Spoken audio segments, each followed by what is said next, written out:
days are cooler, nights are warmer, and I put the blame on you. Time moves slow, but my heart beats faster. When these eyes are looking right at you, right at you, you give me something to believe in, just what I needed. You're the closest. I watched the first season with you. I was like, okay, this last season, man, you done burned a pastor's face. You done beat a man, crippled him. You done did some horrible thing. You basically slept. You got your feelings hurt, which that was funny. Wow. I'm sorry. She hurt your feelings bad. Getting your feelings hurt again all over again. Oh, I was like, Wouldn't answer text, no, nothing. but that was so bad because I felt your hurt feelings. You know, whatever happened to you, you trying to choke out Lynn Whitfield. That's Lynn Whitfield, right? Yes, that was... I mean, come on. You tried to choke Lynn Whitfield. Oh, I got so many stories going through my head when you just said that. Okay, go ahead. No, because I thought we coming back. Yeah. So, but this character took you personally to a place that I don't think much of Hollywood even knew. Who knew you had this in you? Right. I did. Okay, besides you, because they had to cast you in this. I really don't think anybody did, to be totally honest. Oh, let me change that. Ayanna Floyd Davis. Ayanna Floyd Davis, when I got there in season 2, was the showrunner of Showtime's The Chi, which is now Showtime's The Chi with Paramount Plus. She was one of my... I came in and I had to be these two different things, right? He needed to be a businessman and he needed to be this gangster, right? And there needed to be no line. You didn't need to see that all of a sudden he's this nerdy businessman and now all of a sudden he's this ruthless gangster. It needed to be a seamless line. And this was something, I went to drama school, London, Mount View Theatre School, conservatory, graduated with honors. I was like, okay, give me an opportunity to do this. I was working here in New York City in the 90s. Nobody thought Curtis was that. That's when they were hiring rappers to do all kinds of acting work. So a thespian coming in trying to act, they're like, no, we need the real thing. And I'm like, give me an opportunity. Not an opportunity. It's okay. Get here. And Ayanna was like, no, I think he's the guy. And I just wanted to make sure that when I got that opportunity, that I showed up. Because, sometimes we get the door, we're there, and then it's like, oh, I didn't do the homework. I'm not ready. And it's like, oh, he didn't do it. God. That was my prayers. That was my ancestors. That was my mom watching over my shoulders. That was so many people that gave me that foundation to stand on, and myself to say, you know what, I can do this. And she saw it.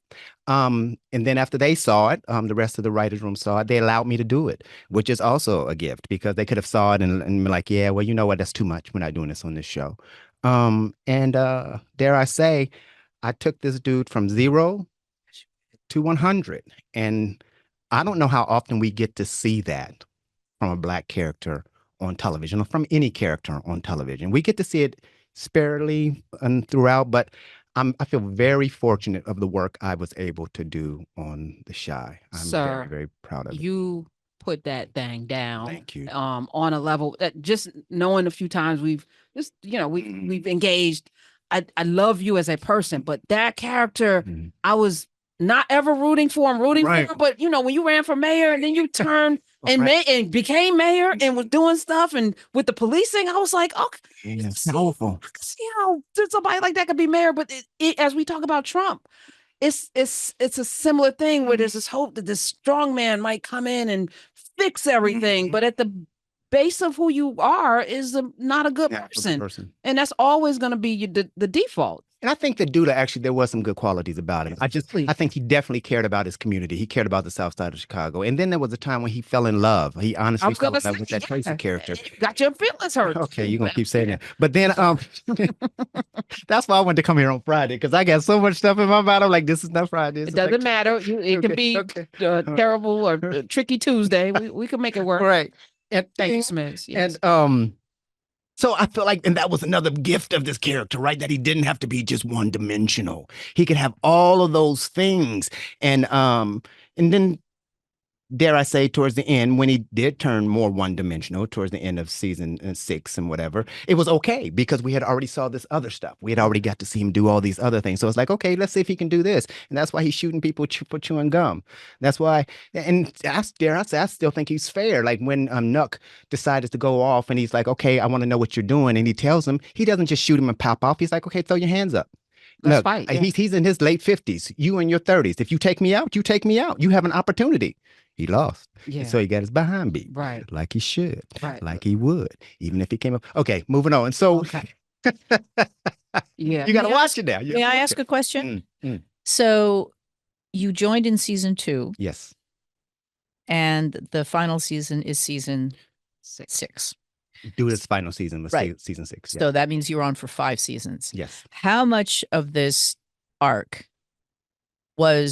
do you think can be attributed to you as an actor, and how much input you had? Because perhaps the arc of this character would not have been the same had it not been Curtis Cook playing the role. Wow, that's a great question. And dare I say, reason why I love television and theater and in the rehearsal process is because it's collaborative. It takes everybody to be open enough to say, you know what, that's a good choice. You know what, I thought we were going here, but that's a good choice. And for me to be like, oh my God, I didn't even know that I could do this. Thank you for offering this to me. So I can't take any credit, but my part of the credit, right? Of me being there, showing up and being open as a vessel to accept everything that they're giving. Sometimes they would give me stuff and it just made no sense at all to me, right? But I'm like, okay, you have to find a way to make this believable. And that's not to say I did it every time correctly. You know what I mean? But I know that I would sit with those scripts. I would read everybody's lines. My apartment would look a mess. I would have scripts all over the place. I would be doing research on stuff from the 70s. I pulled, they called it black exploitation films, but we know what they really were. The films that saved Hollywood is what they were. I pulled a lot of those films and what they were doing and the heart of some of those films to try to infuse this character with. I took from my father, my grandfather, and all of that, just so when I showed up and they threw something at me, because it's a television show and scripts change very quickly, you may be like, okay, this whole page is gone. You're like, okay. Literally on set. It's literally on set. I mean, I had done this whole backstory for my character about how my mother had been killed by Q's character. So therefore, he's going to wear this chain to remind him of her. And so that's why every time he sees Q, he's going to remember that. And then the next day, they brought my mama in to do a scene with me. I'm like, oh, okay. I guess she ain't dead. I guess I gotta think of another backstory to make this work for Grandmother. me. Right. Right. So yeah. So I just say that it was collaborative and it was all of us. And I was very fortunate to be heard to do what I would like to do. I would think that if I were a young actor out there, that this is a real learning moment, because my guess is if I were a young actor and it was my first time doing a show and there was a line or something that my character did that did not resonate with me, who is embodying the role, I'm the only person embodying the role, that I wouldn't have the courage to say something. Would you advise to me as a young actor, you know what, Sophia, say something to the director or the showrunner or the producers? My first instinct is no.